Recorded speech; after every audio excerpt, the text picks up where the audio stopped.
भारत निवडणूक आयोगाने अमरावती विभागातील शिक्षक विधान परिषद मतदारसंघासाठी 1 नोव्हेंबर 2025 या अर्हता दिनांकावर आधारित नव्याने मतदार याद्या तयार करण्याचा कार्यक्रम जाहीर केला आहे। पात्र शिक्षकांना नमुना 19 मध्ये अर्ज 30 सप्टेंबर ते 6 नोव्हेंबर 2025 या कालावधीत संबंधित तहसील कार्यालयात सादर करण्याचे आवाहन करण्यात आले आहे। लोकप्रतिनिधित्व अधिनियम 1950 च्या तरतुदीनुसार माध्यमिक शाळेपेक्षा कमी दर्जा नसलेल्या शैक्षणिक संस्थांमध्ये अर्हता दिनांकापूर्वीच्या लगतच्या 6 वर्षांमध्ये किमान 3 वर्ष पूर्ण वेळ शिक्षक म्हणून कार्यरत असलेले शिक्षक नोंदणीस पात्र आहेत। मतदार यादी नव्याने होत असलेल्या पूर्वी नोंदणी केलेल्या शिक्षकांनाही नव्याने अर्ज करावा लागेल। 25 नोव्हेंबर रोजी प्रारूप मतदार याद्या प्रसिद्ध होतील आणि 30 डिसेंबर रोजी अंतिम मतदार यादी जाहीर केली जाईल।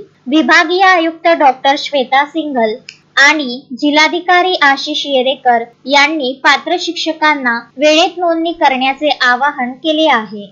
आता जे अमरावती विभागातील पुढच्या वर्षी शिक्षक संघाच्या निवडणूक होणार आहे, त्याच्यासाठी आता आयोगाने शिक्षक मतदारसंघात मतदार नोंदणी कार्यक्रम जे आहे ते पब्लिश केलेले आहे। आज आम्ही न्यूजपेपर्समध्ये ते पब्लिश केलेलं आहे आणि गव्हर्नमेंटची इलेक्शन कमिशनची वेबसाईटवर सुद्धा आमच्या हे प्रोग्राम आणि आमचे जे नोटिफिकेशन आहे तो आपण बघू शकताय। तर आजपासून हा आम्ही जाहीर सूचना प्रसिद्ध केलेली आहे। याची परत जे एक दुबार सूचना आम्ही करणार आहे 25 ऑक्टोबरला। आता प्रथम प्रसिद्धी 15 ऑक्टोबरला आणि द्वितीय प्रसिद्धी 25 ऑक्टोबरला होणार आहे। हे जे कार्यक्रम आहे आपल्याला सगळ्यांना आम्ही लेखी देणार आहोत। त्याच्यानंतर जे महत्त्वाचा वेळ आहे तो आहे की आपल्याला 6 नोव्हेंबर पर्यंत हे सगळी जे आहे ते आम्ही फॉर्म नंबर 19 मध्ये जे घेतलेले आहे ते फॉर्म नंबर 19 दाखवून द्या सगळ्यांना। Form number 19 actually is the form जिसमें सब लोग आप जे मतदार आहेत ते मतदार नोंदणी करत आहेत। हाँ, हे महत्त्वाच्या गोष्टी आहे आता की हे सगळी जे यादी आम्ही इलेक्टोरल रोल प्रसिद्ध करणार आहोत तो कोणत्या डी नोवो म्हणजे नव्याने तयार होणार आहेत। तर जरी मागे लोक याचे मतदार असेल तो यादी आता काही उपयोगात येणार नाही। तो प्रत्येक व्यक्तीने फॉर्म नंबर 19 मध्ये आमच्याकडे ॲप्लिकेशन करणे गरजेचे आहे। तो फॉर्म नंबर 19 दाखवून द्यावा। आता हे फॉर्म नंबर 19 आहे तो ह्यामध्ये सगळ्यांनी आम्हाला भरून द्यावा लागतो। पुढे चला आणि हिचे पुढच्या प्रमाणपत्र हिचे सोबत प्रमाणपत्र द्यायचे आहे प्रत्येक व्यक्तीने इंडिव्हिज्युअली जे आमच्याकडे भरणार आहे। तर हे प्रमाणपत्र सगळे जे हेड ऑफ द इन्स्टिट्यूशन आहे जिथे तो कार्यरत आहे शिक्षक तिथे त्यांनी हे प्रमाणपत्र आम्हाला दिलं पाहिजे। आता हे जे जरीही हा कार्यक्रम आम्ही 6 नोव्हेंबर पर्यंत म्हणत आहे, यामध्ये आम्ही ड्राफ्ट सूची 20 नोव्हेंबरला पब्लिश करणार आहे आणि 25 नोव्हेंबरला 20 नोव्हेंबरपर्यंत आमच्याकडे तयार करणार आहे आणि त्यावर हरकती दावे मागवणार आहे। 25 नोव्हेंबर ते 10 डिसेंबरपर्यंत तिची सुनावणी करणार आहेत आणि परत यादी तयार करणार आहेत 25 डिसेंबरपर्यंत आणि अंतिम यादी 30 डिसेंबरपर्यंत करणार आहे। जरी अंतिम यादी 30 डिसेंबरला होणार आहे तरीही जे बाकीचे वोटर्स आहेत त्यांना नॉमिनेशनचे दिवस -10 डेजपर्यंत ते लोक जे आहे ते नोंदणी करू शकत आहे। हे एक महत्त्वाची गोष्ट आहे, म्हणजे हे चालत राहणार आहे कार्यक्रम। आता क्वालिफिकेशन्स बाबतीत मी आपल्याला सांगते की ह्याच्यासाठी कोण क्वालिफाईड होणार आहे। तर ये सारी जे ॲप्लिकेशन्स आहे आमचे सगळे तहसील लेवलवर ॲक्सेप्ट होते आणि बल्कमध्ये ॲक्सेप्ट होणार नाही। सगळ्यांनी इंडिव्हिज्युअली हे ॲप्लिकेशन्स आम्हाला करायचे आहे। बल्कच्या केवळ एकच एक्सेप्शन आहे की जे हेड ऑफ द इन्स्टिट्यूशन आहे, समजा त्यांच्याकडे 5 टीचर काम करत असतील किंवा 10, तो सगळ्यांचे इंडिव्हिज्युअल फॉर्म कलेक्ट करून तो सोबत देऊ शकतो की माझे इन्स्टिट्यूटमध्ये असं हे टीचर्स काम करत आहेत, त्यांचे सगळ्यांचे फॉर्म मी आपल्याकडे सादर करतो आहे. तिच्याशिवाय बल्क फॉर्म अलाउड नाही आहे, कुठूनही कोणालाही देता येत नाही आहे. आणि तहसीलदार सगळे फॉर्म्स ॲक्सेप्ट करू शकतील. प्रत्येक तहसीलला हा मुभा दिलेली आहे. आता याची क्वालिफिकेशन्स जे आहे ते आहे 1 नोव्हेंबर 2019 ते 1 नोव्हेंबर 2025 ह्या कालावधीत, हा 6 वर्षाची कालावधी आहे.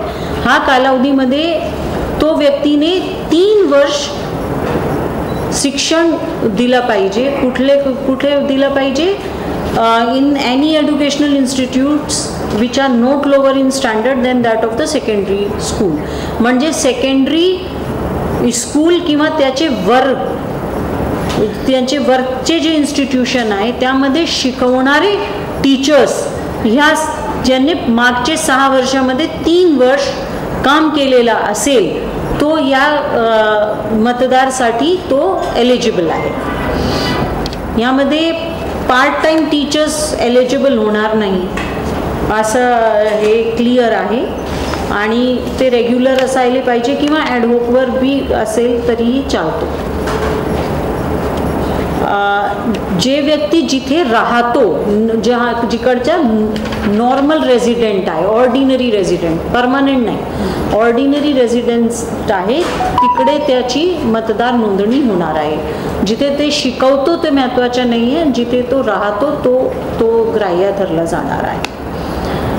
एक व्यक्ती जे आहे ते ग्रॅज्युएट्स कॉन्स्टिट्युएन्सी आणि टीचर्स कॉन्स्टिट्युएन्सी दोन्हीमध्ये नोंदणी करू शकतो.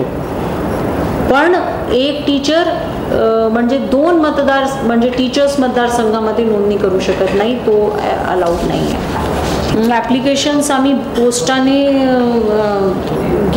घेऊ शकतो आणि आता ऑनलाईनसुद्धा आम्ही घेणार आहोत. ते मतलब अंडर कन्स्ट्रक्शन आहे ते पोर्टल, ते आता लॉन्च झालेला नाही आहे, पण ऑनलाईनची मुभासुद्धा आयोग देणार आहे.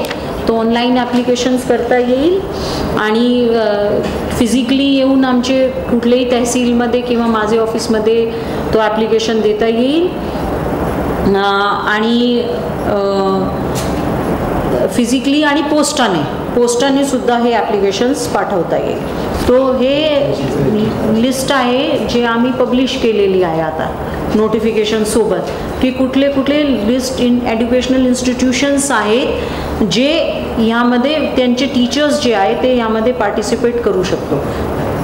आपल्याकडे लगभग 20 जो आहे प्रकारचे स्कूल्स आहे, जैसे schools recognized by the director of education, technical high schools recognized by the director of technical education, all institutions recognized by the director of technical education, all colleges affiliated to a statutory university in the state, all institutions recognized by a statutory university in the state. तर परत काही मुंबईचे specific काही इन्स्टिट्यूशन्सचे त्यांनी नाव दिलेले आहे. Then the graduates basic training centres in the state recognized by the director of education, agriculture schools under the control of director of agriculture, ayurvedic or unani institutions of the state, हे सगळे जे आहे homeopathic and biochemical institutions in the state, university colleges and various teaching departments of the statutory university in the state, government industrial training institute, नंतर centres run under the craftsman training scheme for the directorate general of employment and training, ministry of labour government of India, सहकारी विद्यालय, dairy science and institute run by the dairy development department, public health institute Nagpur, leprosy training centre Vairag आणि nursing schools, असे हे यादी आयोगाने दिलेली आहे. ते आम्ही पब्लिश केलेले आहे. हे सगळे जे आहे ते एलिजिबल आहे. Vidarbha news bureau, Amravati.